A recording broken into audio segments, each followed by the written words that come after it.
주의 말씀은 내 발의 등이요 내 길의 빛이니이다. 하나님 아버지 감사합니다. 이렇게 귀한 주일날 저희들을 주님의 거룩한 처소로 불러 모아주시고 한마음 한뜻으로 주님께 예배드릴 수 있게 하시며 무한한 감사를 드립니다. 주님의 자녀가 아니고서는 죄와 허물투성이다.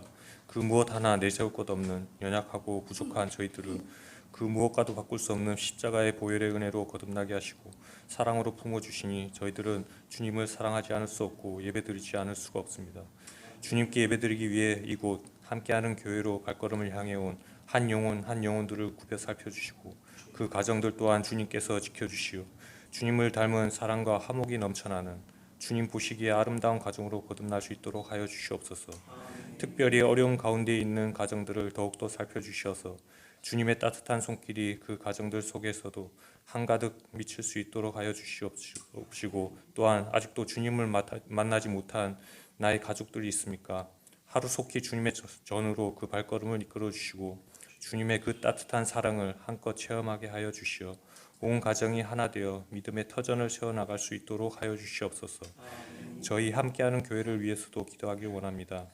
이경재 목사님을 비롯한 장로님, 권사님, 집사님, 그리고 이 교회를 섬기는 모든 성도님들이 합심하여 이 교회가 주님의 몸된 교회임을 잊지 않고 세상의 빛과 소금의 역할을 잘 감당해 나갈 수 있도록 하여 주시옵소서.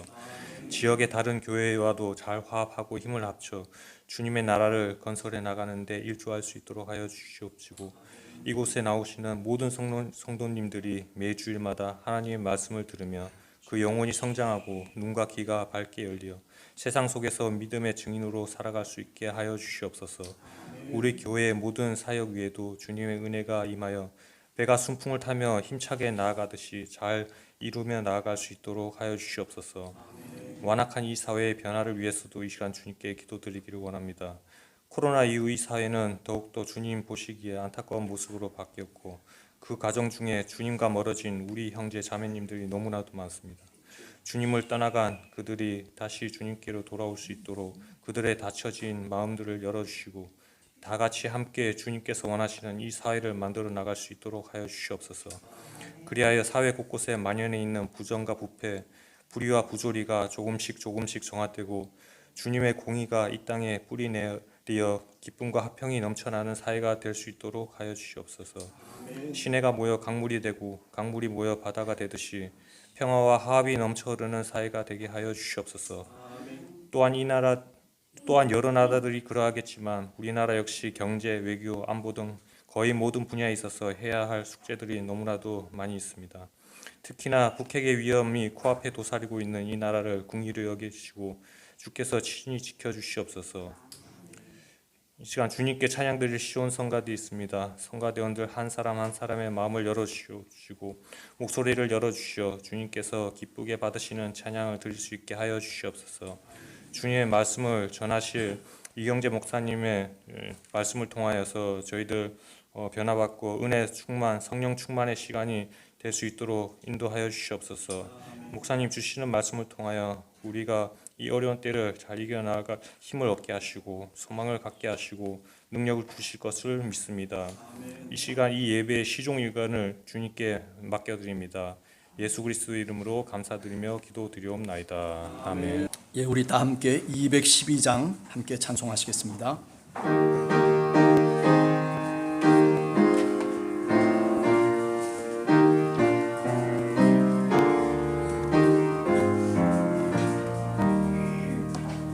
겸손히 주를 섬길 때 괴로운 일이 많으나 구주여 내게 힘주사 잘 감당하게 하소서. 인자한 말을 사람을 감화시키며 갈 길을 잃은 머리를 잘 인도하게 하소서. 구주의 귀한 인내를 깨달아 알게 하시며 궁진한 믿음 주셔서 늘 승리하게 하소서.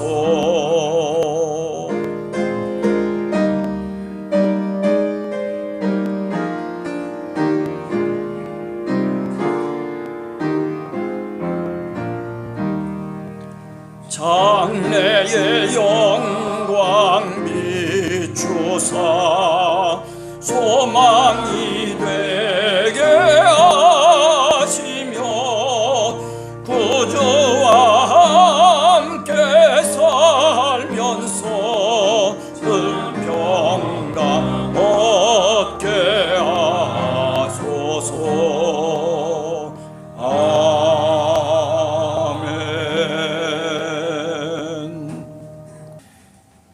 여호와의 말씀이 또 내게 임하여 이르시되 인자야 너는 막대기 하나를 가져다가 그 위에 유다와 그 짝 이스라엘 자손이라 쓰고 또 다른 막대기 하나를 가지고 그 위에 에브라임의 막대기 곧 요셉과 그 짝 이스라엘 온 족속이라 쓰고 그 막대기들을 서로 합하여 하나가 되게 하라.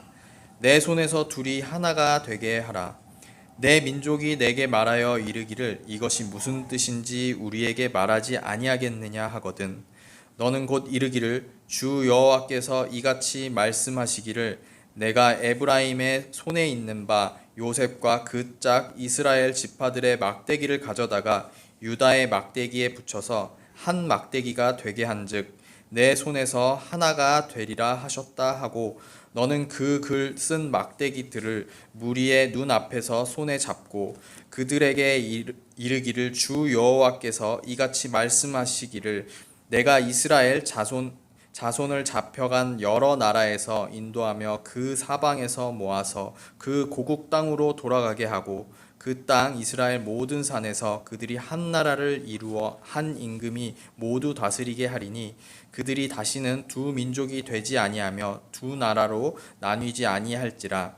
그들이 그 우상들과 가증한 물건과 그 모든 죄악으로 더 이상 자신들을 더럽히지 아니하리라. 내가 그들을 그 범죄한 모든 처소에서 구원하여 정결하게 한즉 그들은 내 백성이 되고 나는 그들의 하나님이 되리라. 아멘.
오늘은 우리가 6.25 전쟁을 기억하면서 예배를 드리는 시간입니다. 제가 6.25 전쟁이라고 하는 것을 이야기하기 전에 저희 아버지는 함경남도 북청이라고 하는 그 이북 출신입니다. 홀로 이북에서 남한으로 넘어와서 그래서 자수성가하신 분이다라고 그렇게 이야기를 드릴 수 있습니다. 그 마음속에 고향을 한번 가봤으면 하는 생각을 늘 지니고 사실은 사셨던 분입니다. 지금은 세상을 떠나가셨지만은 자신의 고향을 한번 찾아갔으면 좋겠다라는 마음이 있었으면은 돌아가시기 한 닷새 전에 저와 제 와이프를 이렇게 보시면서 갑자기 절을 하시는 거예요. 큰 절을 하시길래 아버지 왜 이러세요? 깜짝 놀래가지고 그래가지고 우리도 같이 절을 했습니다. 근데 일어서셔서 하시는 말씀이 뭐라고 말씀하시냐면 지금까지 너무 고마웠다고, 이제 내가 가겠노라고 그러면서 집을 나가시려고 하는 거예요. 깜짝 놀라가지고 어머니하고 그리고 저희들이 아니 이게 웬일이냐고 가로막고 못 가시게 하는데 근데 가야 되겠다는 거예요. 우리 어머니를 보시면서 손가락질하면서 그런 얘기를 합니다. 당신 참 염치도 없다고. 이 집에서 그만큼 살았으면은 그럼 이제 나갈 때가 되지 않았냐는 거예요. 그러면서 고향으로 가야 되겠다라고 하는 그런 얘기를 하는 거예요. 여러분, 치매에 걸려도 이렇게 고향이라고 하는 것은 우리가 잊을 수 없는 자기의 자리라고 하는 것을 제가 그때 비로소 더욱더 깊이 깨달았습니다. 그렇습니다. 우리 아버지는 늘 우리 자식들에게, 특히 맏아들인 저에게 늘 고향을 이야기하셨습니다. 통일만 된다면, 아니 이제 남북이 서로 오갈 수 있는 그런 시기가 온다면 너는 꼭 그곳에 가서 찾아봐야 된다라고 그렇게 다짐을 저한테 주시기도 했습니다. 저는 그래서 그 지역의 그 지리를 잘 알고 있습니다. 할아버지 고향집은 기와로 지은 유일한 한 집이었다고 그래요. 할아버지는 교사 생활을 하셨고 그리고 그 초등학교가 저 강 건너편에 있고 그리고 그 강을 따라서 쭉 올라가다 보면 그러다 보면 저 맞은편에 큰 산이 있는데 그 산이 얼마나 나무가 많은지, 그 산을 넘어가면 할아버지가 가꾸었던 과수원이 있다는 거예요. 그 옆에 저수지가 있고 너는 꼭 그곳을 가야 된다. 항상 뭐라고 얘기합니까? 네 고향이 어디냐 물으면은 함경남도 북청군 신북청면 안곡리 양지마을. 여러분, 제가 왜 이런 얘기를 하냐면 그만큼 실향민들에게는 그 가슴 속에 고향을 향한 깊은 애정이 그 마음 속에 있다는 사실입니다. 요새 우크라이나하고 러시아가 전쟁을 벌이면서 러시아 언어를 사용하고 있는 두 나라임에도 불구하고 그런데 서로 갈라서서 그렇게 총을 겨누고 미사일을 쏴대고 수많은 생명들이 죽어가고 있습니다. 여러분, 전쟁이라고 하는 것, 그것은 생명보다 귀한 것이 아닙니다. 전쟁의 명분이 어떠하든지 간에 우리 인간의 생명을 빼앗을 수 있는 어떤 가치도 그 어떤 권한도 인간에게는 없습니다. 우리나라 6.25가 남과 북이 갈려져서 그래가지고 싸움을 하고 피투성이가 된 채 휴전협정을 맺고 했던 이 과정 속에서 강대국들의 이야기를 한 번쯤 우리는 생각해 봐야 됩니다. 전쟁이라고 하는 것이 우리가 원해서도 아니고 우리가 원치 않아서도 아니고 어찌 보면 1950년대의 그 냉전의 분위기 속에서 강대국들의 싸움 속에 사실은 우리가 희생했다라고 하는 것입니다. 그들은 우리의 생명을 통해서 자신들의 이데올로기를, 자신들의 이념을 실천하겠다라고 그렇게 정치적인 야망을 갖고 우리 많은 젊은이들이, 아는 많은 사람들이 결국 죽음으로 내몰렸다는 사실입니다. 그렇습니다. 통계를 통해서 보면 적어도 6.25 전쟁을 통해서 양민들이 거의 100만 명이 죽었습니다. 군인들이 150만 명이 죽었다라고 그렇게 이야기를 합니다. 여러분, 이게 도대체 이 생명이 누구의 생명인데 그런데 그 생명을 그렇게 저 죽음으로 내몰 수 있었겠습니까? 그 어떤 것도 그렇게 되어서는 안 되는 일들이 우리 역사 속에 사실은 있습니다. 전쟁은 우리 사회 속에 깊은 상처를 남겼습니다. 그 전쟁이라고 하는 그 트라우마 속에서 우리 한국의 역사는 그야말로 힘든 역사를 지내야만 됐습니다. 정권이 갈아치면서 그러면서 사회적인 얼마나 수많은 갈등들을 우리가 야기하고 분열이 되어졌는지 모릅니다. 이승만 대통령은 미국을 배경으로 해서 그래서 정권을 잡습니다. 김일성은 저 소련이라고 하는 그 나라를 배경으로 해서 공산주의라고 하는 이념을 통해서 자신의 정권을 갖게 됩니다. 그 사이에 김구라고 하는 민족주의자가 있습니다.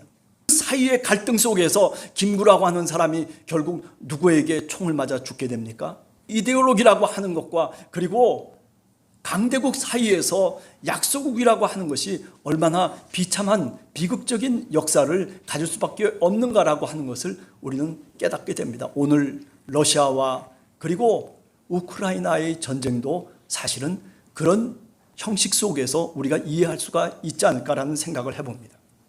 오늘 우리가 읽은 에스겔서는 바로 그것을 우리들에게 얘기해 주고 있습니다. 이스라엘이라고 하는 나라도 두 나라로 갈라졌습니다. 솔로몬 이후에 르호보암이라고 하는 왕과 그리고 여로보암이라고 하는 왕이 나라를 갈라치기를 해버립니다.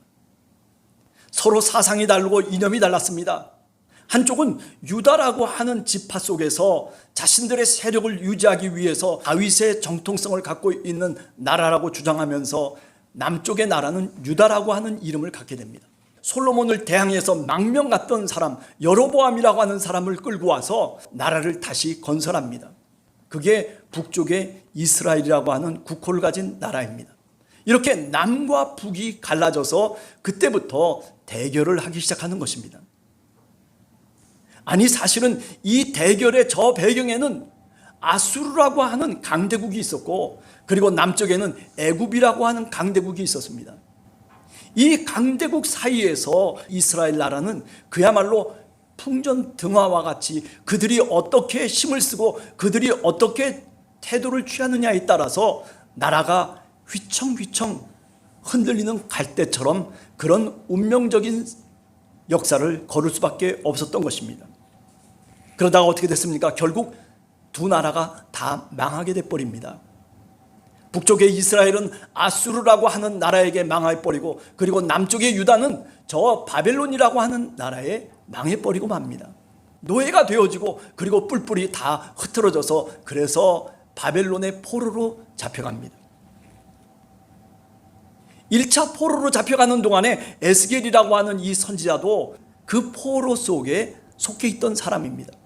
특별히 에스겔 선지자는 그렇게 비참한 자신들의 역사 속에서 희망이 없고 분열되어지고 그리고 망해버린 자신의 나라를 자신의 민족을 다시 하나님이 세울 것이라고 하는 그런 희망을 이야기하고 있는 내용이 바로 이 에스겔 37장의 내용입니다. 마른 뼈같이 저 골짜기에 흩어져 있고 그리고 널려 있던 그런 이스라엘의 모습을 보면서 다시 하나님의 생기가 하나님의 성령이 그 마른 뼈에 불어넣어져서 그래서 이스라엘의 군대가 될 것이라고 하는 그런 희망과 소망을 이야기하면서 오늘 두 막대기의 비유를 말하고 있는 것입니다. 오늘 성경 말씀을 보면 하나님께서 에스겔 선지자에게 얘기를 합니다. 두 막대기에 이름을 적어 넣으라고 얘기합니다. 한 막대기에는 유다라고 하는 이름을 적으라고 얘기합니다. 또 한 막대기에는 요셉이라고 하는 이름을 적으라고 그렇게 말하고 있습니다. 다시 말하면 남쪽과 북쪽의 나라의 이름을 두 막대기에 써서 어떻게 하라고 얘기합니까? 하나로 붙이라고 얘기합니다. 너희 민족은 원래 하나였다라고 얘기하고 있는 겁니다. 이스라엘 민족과 지금 바벨론의 포로로 잡혀와 있는 이 유대 민족들이 다른 것보다도 우리는 하나다라고 하는 그 신앙을 먼저 하나님께서 생각하셨기 때문일 것입니다. 여러분, 오늘 우리도 남과 북이 갈라져 있습니다. 아니, 이제 통일이라고 하는 것이 점점 더 멀어져 가고 있는 듯한 느낌을 갖고 있습니다. 벌써 70년이라고 하는 세월이 흘러갔습니다. 어찌 보면 젊은 세대들은 이 통일에 대한 그런 간절한 염원이 사라지고 있는 그런 시기라고 그렇게 말씀을 드릴 수가 있습니다. 그런데도 불구하고 오늘 이 에스겔 선지자는 너희들이 하나라고 하는 것, 한 민족이라고 하는 것, 한 혈통이었다라고 하는 것을 지금 이스라엘 백성들에게 말하라고 에스겔 선지자에게 여호와 하나님이 부탁하고 있는 것입니다. 여러분, 그렇습니다. 이스라엘의 역사를 통해서 보면 이렇게 남과 북이 분열되고 그리고 대결하고 갈등을 일으키는 이런 모습들, 이런 역사의 결과는 결국 패망입니다. 남과 북이 갈려서 서로 총을 대두고 그리고 38선을 만들고 서로가 도저히 건너갈 수 없는, 아니 그것만 걷어버리면 얼마든지 소통할 수 있는 우리 민족인데 누가 이렇게 지금 만들고 있는 겁니까? 사람들 하나하나가 남과 북이 마찬가지일 것입니다. 이 21세기에 여러 형태의 나라들이 있습니다. 생각해 보세요. 사우디아라비아나 무슨 저쪽 중동 지방에는 왕이 지배하는 나라입니다. 아직도 모든 소유가 왕에게 있는 그런 정치 체제를 갖고 있습니다. 김일성을 통해서 백두혈통을 잇는다고 하는 무슨 다윗 혈통을 잇는 것처럼 그렇게 종교화시켜 가고 있는 저 북한이라고 하는 나라도 어떻게 보면 조금은 이해할 만하다라고 하는 생각도 해봅니다. 그러나 남과 북은 사실은 한 민족입니다. 누가 이렇게 우리를 갈라놓았습니까? 아니, 갈라놓은 채로 왜 이대로 우리는 계속 살아가야만 됩니까? 누구 때문입니까? 아니, 누구 때문이 아니라 어느 정치인 때문도 아니고 어느 정치 세력 때문이 아니고 사실은 우리 자신 때문입니다. 사실은 우리 마음속에도 아직 하나가 되는 그 모습을 우리가 유지하지 못한 채로 우리는 늘 갈등과 분열 속에서 늘 살아가고 있는 사람들입니다. 하나님의 말씀을 통해서 하나님의 뜻을 찾고 그리고 우리가 구원받은 하나님의 백성으로서 온전하게 하나님을 섬기며 예배하는 그런 신앙인으로 살아가야만 됨에도 불구하고 우리가 어떻게 그렇게 살아가고 있습니까? 사실 그렇지 못합니다. 교회라고 하는 것도 얼마나 분파가 많습니까? 장로교도 있고 감리교도 있고 무슨 교도 있고 무슨 순복음도 있고 별의별 분파들을 다 만들어서 나름대로의 교권을 유지하면서 그러면서 자신의 세력을 자랑하기도 합니다. 이렇게 나뉘고 이렇게 서로가 분열되었고 그리고 이런 속에서 우리가 갈등하며 살아가는 우리의 사회, 이거는 정상적인 사회는 결코 아닙니다. 하나님께서 왜 남과 북이 하나 되어야 되느냐, 그 목적을 나름대로 이야기하고 있습니다. 그것은 다른 것이 아니라 바로 하나님의 백성이 되도록 하기 위해서라는 것입니다. 하나님의 손에 의해서 움직여지는, 하나님이 다스리는 구원받은 하나님의 백성이 되도록 하기 위해서 남과 북이 하나의 나라로 되어져야 된다라고 하는 그 당위성을 오늘 에스겔 선지자는 말하고 있습니다. 하나의 민족이 되는 것, 분열되어졌던 남과 북이 다시 하나가 되어지는 것, 이것이 하나님의 뜻이라는 것입니다.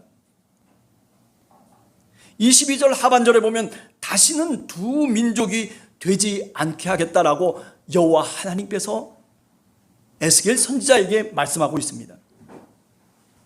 여러분, 두 민족으로 살아간다라고 하는 것, 남과 북이 갈려서 얼마나 많은 사람들이 전쟁터에 나가서 죽었는지 모릅니다. 아수르가 쳐들어오면 다시 전쟁터에 나가게 되고, 애굽이 저 남쪽에서 쳐들어오면 또 전쟁터에 나가게 되고, 저 동쪽에서부터 바벨론이 쳐들어오면 다시 또 전쟁에 나가서 수많은 사람들이, 수많은 백성이 사실은 생명을 잃으면서 살아가는 그런 상황이었습니다. 상처와 아픔만 있는 팔레스틴 땅이 되어버리고 말았던 것입니다. 오늘 우리들도 왜 하나가 되어야 됩니까? 왜 남과 북이 하나 되어야 됩니까? 기독교적인 관점에서 다른 것 아닙니다. 구원받은 하나님의 백성으로 살기 위해서입니다. 저 북한에 있는 수많은 사람들도 구원받은 하나님의 백성으로 살도록 해야 될 의무가 누구에게 있는 겁니다. 그 책임이 바로 우리들에게 있습니다. 저들은 저럴 할 수밖에 없어, 저들은 저럴 수밖에 없어라고 그렇게 치부하면서 그렇게 내던져 놓고 살아가야 될 그런 이야기가 아니라, 저들도 하나님의 백성이 되어야 됩니다. 구원받은 하나님의 백성으로 살아가야만이 그것이 마땅하다라고 하는 것을 오늘 여호와 하나님은 에스겔 선지자에게 말씀을 하셨습니다. 어떻게, 그리고 어떤 과정을 거쳐서 과연 두 민족이 하나가 될 수 있느냐. 16절에 보면 에스겔 선지자에게 여호와 하나님이 말씀하고 있습니다. 16절에 뭐라고 얘기합니까? 인자야, 너는 막대기 하나를 가져다가 그 막대기 위에 이렇게 저렇게 쓰라고 얘기합니다. 아니, 막대기에 무엇을 쓰라는 겁니까? 글자를 쓰라는 겁니다. 유다라고 하는 글자, 그리고 요셉이라고 하는 글자를 쓰라고 얘기합니다. 이 말의 의미는 뭐냐면은 결국 하나님이 말씀하시는 그 말씀대로 쓰라는 겁니다. 이게 어떻게 보면 별 볼 일 없는 과정인 것 같지만은, 그러나 하나님이 말씀하시는 그 말씀을 쓰라는 겁니다. 여기에 우리는 큰 의미를 둘 수가 있습니다. 남쪽의 유다가 사실은 하나님의 말씀을 떠났습니다. 하나님의 말씀을 버리고 우상을 숭배하고 하나님을 멀리 떠난 그 유다 백성, 그렇기 때문에 그들이 어떻게 됐습니까? 그들이 멸망하고 말았어요. 이스라엘은 다릅니까? 이스라엘도 마찬가지였어요. 그 유다 남쪽의 나라가 멸망하기 벌써 200년 전에 어떻습니까? 먼저 멸망해버리고 말았어요. 왜 멸망했습니까? 하나님을 멀리하고 하나님의 말씀을 떠남으로 인해서 그렇게 되어지고 말았다는 결과입니다. 여기 오늘 하나님이 말씀하시는 그 말씀을 쓰라, 그 글자가 뭐 유다든 요셉이든 그 글자를 쓰라고, 말씀을 쓰라고 하는 이 명령에는 나름대로의 의미가 있는 겁니다. 여러분, 그렇습니다. 우리들도 오늘 우리가 살아가는 시대 속에서 하나님의 말씀을 이 남쪽이라고 하는 이 나라의 이름 속에 써야 될 책임이 우리들에게 있습니다. 우리가 하나님의 말씀대로, 우리 신앙인들이 오늘의 삶 속에서 우리가 그렇게 주님 말씀대로 순종하며 살아가는 것을 의미하는 겁니다. 남쪽이라고 하는 이 국가 속에 우리 믿음의 사람들이 어떤 책임을 가지고 우리가 이 남쪽의 역사를 우리가 써내려가야 되냐라고 하는 것은 하나님이 말씀하시는 그 말씀대로 써내려가야 되는 것입니다. 여러분, 그렇습니다. 하나님의 말씀대로, 하나님의 말씀에 순종하면서 하나님의 말씀의 반석 위에 역사를 써내려가야 될 것입니다. 그것은 바로 교회를 통해서고 우리 신앙인들을 통해서 그렇게 가능할 줄로 믿습니다. 하나님의 말씀을 그 막대기 위에 쓰라고 우리들에게 먼저 말씀하고 계십니다. 그래서 그 다음에 그 말씀을 쓰고 난 다음에 뭐라고 또 여호와 하나님이 에스겔에게 얘기합니까? 그것은 하나 되게 하라는 거예요. 다시 말하면 이 하나 되는 막대기가 하나님의 막대기이고 하나님의 말씀을 통해서 둘이 하나가 된다라고 하는 그런 뜻을 지니고 있는 겁니다.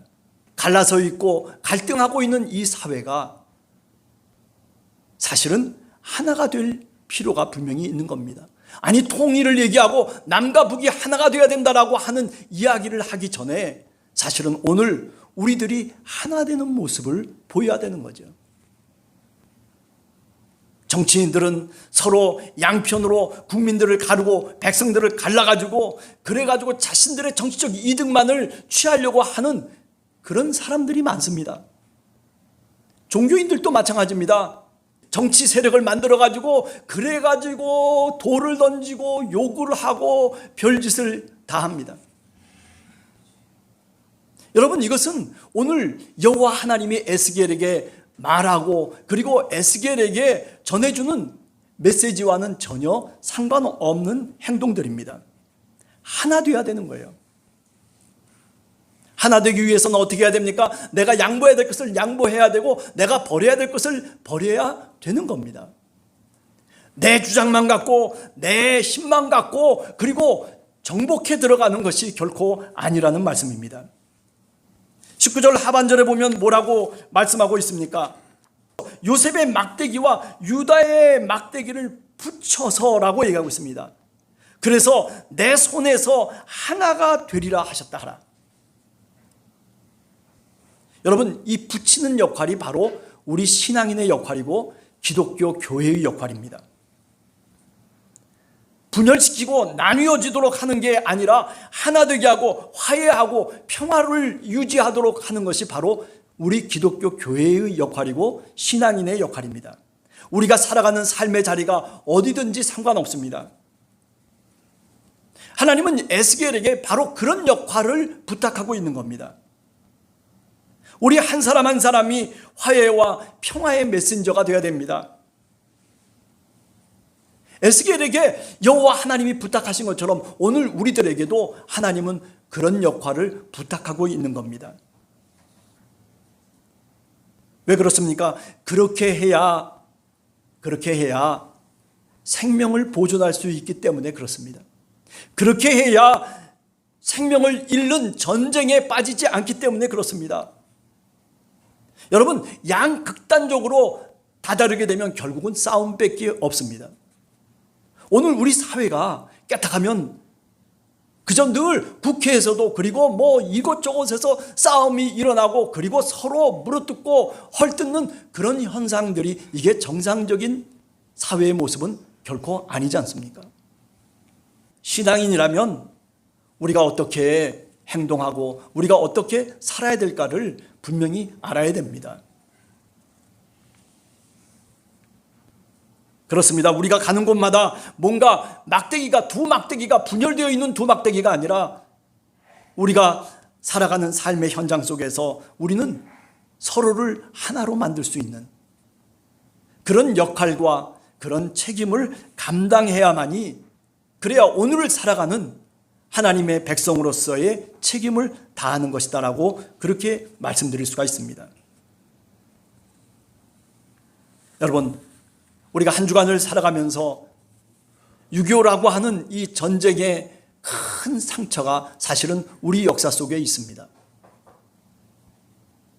그러나 그 역사를 그저 단순하게 정치 경제적으로만 풀려고 하지 말고 우리가 하나님의 말씀을 통해서 신앙을 갖고 이 남과 북의 문제를, 아니 우리 사회 속에 분열되어지는 이 갈등의 문제를 우리가 껴안고 같이 하나로 붙잡히도록, 하나로 붙일 수 있도록 하는 역할을 우리 신앙인들이 분명히 해야 될 책임이 있다는 것을 우리가 다시 기억해야 됩니다. 하나님이 원하시는 것은 그래요, 평안하고 그리고 모든 것이 형통하기를 원하심에도 불구하고 그렇게 되기 위해서는 결국 둘이 쪼개지는 그런 모습이 아니라 하나 되는 모습으로 우리의 삶의 모습들이 바뀌어질 때, 그럴 때 비로소 우리가 하나 되고 그리고 남과 북이 하나 되는 출발점을 갖게 된다라고 하는 것을 우리가 다시 한번 명심하면서, 그러면서 한 주간도 6.25라고 하는 것을 다시 한번 마음에 기억하고 기독교적인 관점에서 우리가 다시 되새기며 살아가는 한 주간이 되시기를 간절히 주님의 이름으로 축원합니다.